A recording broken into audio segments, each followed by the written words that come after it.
Namaskar student, in our previous lecture we started our chapter number 19 means of transport and studied about the different types of means of transport and started land transport, and also we studied that roads are two types, metalled and unmetalled, and also we learned that metalled road also are in two types. First is national highways and second is state highways. So what is the state highway?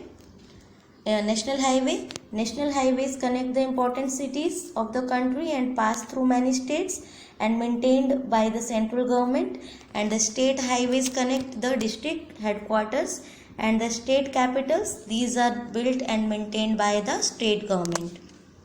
Okay, and the next is road are very important for us. We use road to carry passengers and goods with the help of various vehicles. They provide doorstep service as well. अब बच्चों देखो, जो road transport में हमने पढ़ा कि दो तरीके के हमारे रोड हैं, मिटैलेड और अनमिटैलेड. मिटैलेड इज कॉल्ड पक्का रोड, अनमिटैलेड इज कॉल्ड कच्चा रोड. लेकिन अब अनमिटैलेड रोड कहीं पर ही हमें देखने को मिलते हैं. अदरवाइज अनमिटैलेड रोड को रिप्लेस कर दिया गया किसके थ्रू? मिटैलेड रोड के. Okay, and the two types of metalled road, main two types of metalled roads are national highways and state highways. और जो रोड ट्रांसपोर्ट है वो हमारे लिए बहुत ही ज़्यादा इम्पॉर्टेंट है. We use roads to carry passenger. हम रोड्स पर भी पैसेंजर को कैरी करने के लिए और गुड्स को एक जगह से दूसरी जगह ले जाने के लिए various types of vehicles use करते हैं. अब वो व्हीकल्स कौन कौन से हो सकते हैं? Bus, truck, bicycle, scooter, motor bike, rickshaw, etcetera. Okay, and they provide door step service as well. और रोड ट्रांसपोर्ट में भी बहुत सारे मीन्स ऑफ ट्रांसपोर्ट ऐसे हैं जो हमें डोर स्टेप सर्विस देते हैं. डोर स्टेप सर्विस का मतलब हमें घर के आगे तक वो पहुंचाकर जाते हैं. जैसे अगर आप बाइक से जाते हो तो बाइक से आप कहाँ से स्टार्ट होते हो जाने के लिए? अपने घर के डोर से स्टार्ट होते हो और फिर घर के डोर तक आ जाते हो. कुछ बसेस भी ऐसे हैं जिनका स्टॉपेज हमारे घर के नियर बाय होता है और हम वहाँ पर उतर जाते हैं, तो वो भी क्या कहलाता है कि डोर स्टेप ही है. एक तरीके से डोर स्टेप है. क्यों? क्योंकि हम घर से बिल्कुल पास में, घर मेन रोड पर बस ने हमें उतारा, मेन रोड से थोड़ा अंदर जाकर हमें घर पर जाना है, तो ये डोर स्टेप ही है. क्यों? क्योंकि अगर ट्रेन से हम आते हैं तो ट्रेन हमें डोर स्टेप तक नहीं छोड़ सकती. उसका एक पर्टिकुलर प्लेस होता है. बसेस का भी पर्टिकुलर बस स्टॉप होता है, लेकिन वो बस स्टॉप हमारे घर के नियर बाय ही होता है. ओके, कुछ बसेस जैसे हमारी सिटी बसेस चलती हैं तो जिस तरीके से वो हमें जगह जगह पर स्टॉपेज हैं उसका छोड़ते हुए जाती है, तो एक तरीके से वो डोर स्टेप ही कहलाती है. Okay, now today we will read about the railways. Railways are also come in land transport but it needs some special way on land. Okay, so they are called railway are called the lifeline of our country. अब बच्चों देखो, railway को lifeline of our country कहा जाता है. lifeline means, what is the meaning of lifeline? Lifeline means बच्चों very important, means without which we cannot do anything. एक ऐसी चीज़ जिसके बिना हम कुछ नहीं कर सकते. हमारा जो मोस्ट ऑफ इकोनॉमिक डेवलपमेंट है वो रेलवेज पर डिपेंड करता है. क्यों?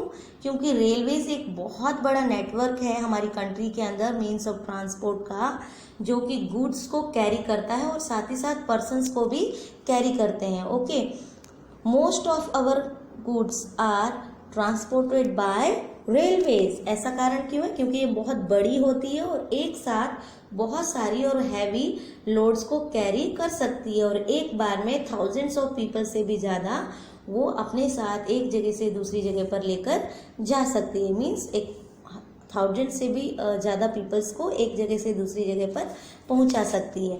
Steam engines and diesel engines are now being replaced by electric engines. अब बच्चों देखो, जब अर्लियर टाइम में ट्रेन बनी थी इंडिया के अंदर, जो फर्स्ट ट्रेन थी इंडिया में, जो फर्स्ट ट्रेन इंडिया के अंदर रन हुई वो कहाँ हुई? The first train in India run between Mumbai and Thane in 1853. कब? 1853 में पहली ट्रेन इंडिया के अंदर चली थी और ये मुंबई टू थाने चली थी, मुंबई से थाने के बीच में। तो जब पहली जो अर्लियर टाइम में जो ट्रेन थी बच्चों, वो स्टीम इंजन पर बेस्ड थी, वो स्टीम इंजन उसमें काम करता था। स्टीम इंजन मीन्स जो वाटर वेपर होते हैं वो स्टीम यानी भाप बन जाते हैं और वो इंजन को उसके पिस्टन को गर्म करते हैं और उसे फिर पुल करते हैं, जिसकी वजह से इंजन मूव करता था। और वाटर वेपर बनाने के लिए क्या यूज़ होता था ट्रेन में? बहुत सारा कोल को जलाया जाता था, जिसकी वजह से वाटर हीट होती थी और हीट होने के बाद उसमें से जो वेपर निकलते थे वो स्टीम बनाते थे और फिर उसके थ्रू इंजन वर्क करता था। लेकिन कोल को जलाने की वजह से स्टीम इंजन की जो डीमेरिट थी वो क्या थी? पॉल्यूशन। स्टीम इंजन से पॉल्यूशन बहुत होता था, क्योंकि कोल को जलाने पर उससे जो रिसाइड निकलता है, जो उसका वेस्ट निकलता है, जो स्मोक होता है, वो पॉल्यूशन करता है। ओके, तो स्टीम इंजन को डीजल इंजन ने रिप्लेस किया। और डीजल इंजन भी पॉल्यूशन करते हैं, क्योंकि जो डीजल है वो फ्यूल है, वो भी जलने के बाद स्मोक छोड़ता है, जिससे भी पॉल्यूशन होता है। फिर डीजल और स्टीम इंजन दोनों को ही रिप्लेस कर दिया किसने? इलेक्ट्रिक इंजन ने। इलेक्ट्रिक इंजन एक इको फ्रेंडली इंजन है जिसके अंदर पॉल्यूशन नहीं होता। जब उससे ट्रेन मूव करती है तो उसमें कोई भी स्मोक नहीं निकलता है। Okay, so now which run faster and do not cause pollution. और इलेक्ट्रिक इंजन कैसी है? वो फास्ट भी है, बहुत ही फास्ट रन करती है और वो पॉल्यूशन भी नहीं करती है। Express trains run faster than other normal trains. अब बच्चों देखो, जो हमारी एक्सप्रेस ट्रेन्स हैं वो जो नॉर्मल ट्रेन्स हैं हमारे, उससे ज़्यादा फास्ट होती हैं और नॉर्मल ट्रेन की स्पीड एक्सप्रेस ट्रेन से कम होती है। जैसे शताब्दी, राजधानी, ये हमारी सुपर फास्ट ट्रेनें हैं and they have speed of 100 kilometre per hour. उनकी जो मिनिमम स्पीड है वो क्या है? 100 kilometre per hour. Okay, now next is,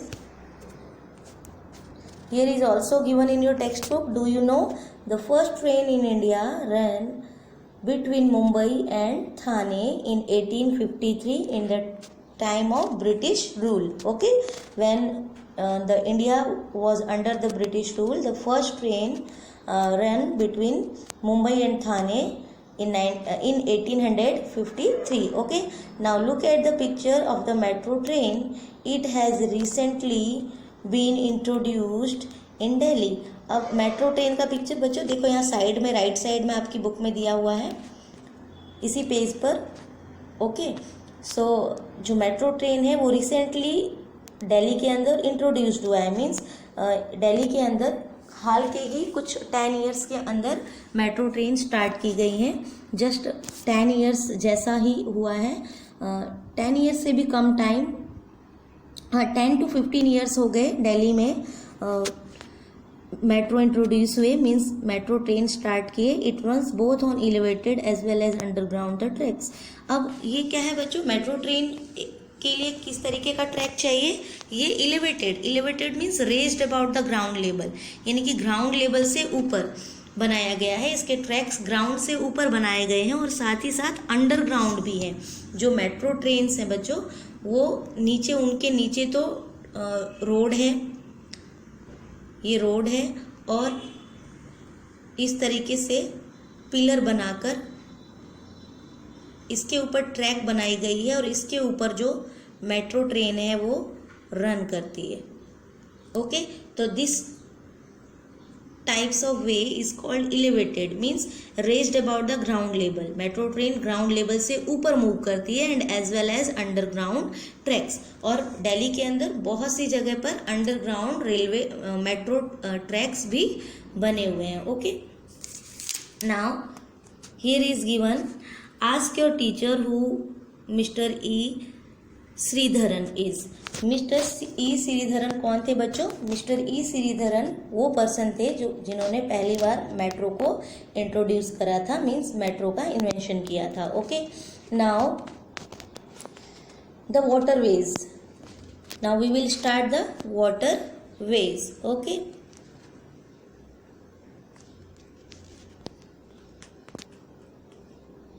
Here is metro train, you can see. Okay, now the waterways. Water transport is one of the oldest and the cheapest modes of transport. अब बच्चों देखो water transport क्या है. Water transport सबसे पुराना, oldest means पुराना, ancient, हम ancient means of transport भी इसे कहते हैं. वाटर ट्रांसपोर्ट को वाटरवेज जो है एंशियंट वे है ट्रेवलिंग का, और ये सबसे सस्ता भी है. चीपेस्ट मोड का मतलब सबसे सस्ता. ओके, अब इसे जो ओल्डेस्ट मीन्स ऑफ ट्रांसपोर्ट कहा गया, वो क्यों कहा गया बच्चों? देखो जब अर्लियर टाइम में पीपल जब सेटल हुए तो वो ऐसी जगह पर सेटल हुए जो रिवर वैली की जगह थी, रिवर्स के किनारे वो सेटल हुए, और वो रिवर्स के थ्रू राफ्ट बनाकर उन्होंने सबसे पहले राफ्ट बनाया. आपने डिस्कवरी में भी देखा होगा, इस तरीके से लकड़ियों को, जो लॉग्स होते थे, लॉग्स को एक साथ रखकर अर्ली ह्यूमन वाटर के थ्रू अपने हैवी लॉग्स को ले जाने लगे थे, वाटर के थ्रू, राफ्टिंग के थ्रू. ठीक है, इसे राफ्ट कहा जाता है. और इसके थ्रू वो अपने लॉग्स को एक जगह से इस पार से दूसरे किनारे पर ले जाने लगे थे.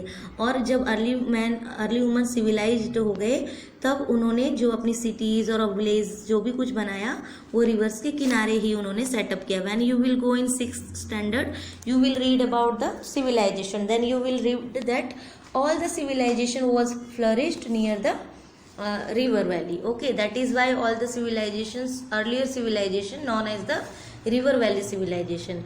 इससे क्या होता था कि रिवर के किनारे पर रहने से क्या होता था, उन्हें खेती के लिए, डेली यूजेस के लिए और ट्रांसपोर्ट के लिए, जो वाटर था रिवर से वाटर उन्हें मिलता था डेली यूज के वर्क के लिए, फार्मिंग के लिए, और साथ ही साथ वाटर वे को वो ट्रांसपोर्ट के लिए भी यूज करते थे. That is why the water transport and the means of transport known as the oldest means of transport. Okay, now it is very useful for transporting heavy and bulky goods. bulky means so heavy, बहुत ही ज़्यादा heavy goods जो होते हैं. Okay, तो हम heavy goods को बहुत ही easily waterway के थ्रू एक जगह से दूसरी जगह पर ले जा सकते हैं. The ships that carry goods are called cargo ships. अब जो हैवी गुड्स को कैरी करने वाले शिप होते हैं, उन्हें हम कार्गो शिप कहते हैं. कार्गो शिप किस लिए यूज होते हैं? To carry heavy goods.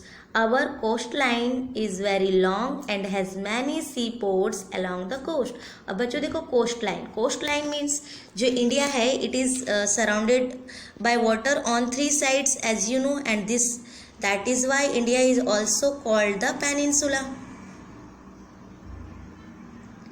It is our India. Okay, अब इंडिया के 3 साइड, यहाँ भी और यहाँ भी क्या है? वाटर है. So coast line, this line is called coast line. Coast line means just ocean और लैंड के पास, यानी जहाँ से ओशन खत्म हुआ और लैंड स्टार्ट हुआ, जो वहाँ पर एक एज बन रही है, एक लाइन बन रही है, it is called the coast line. तो we have very long coast line and we have also many ports.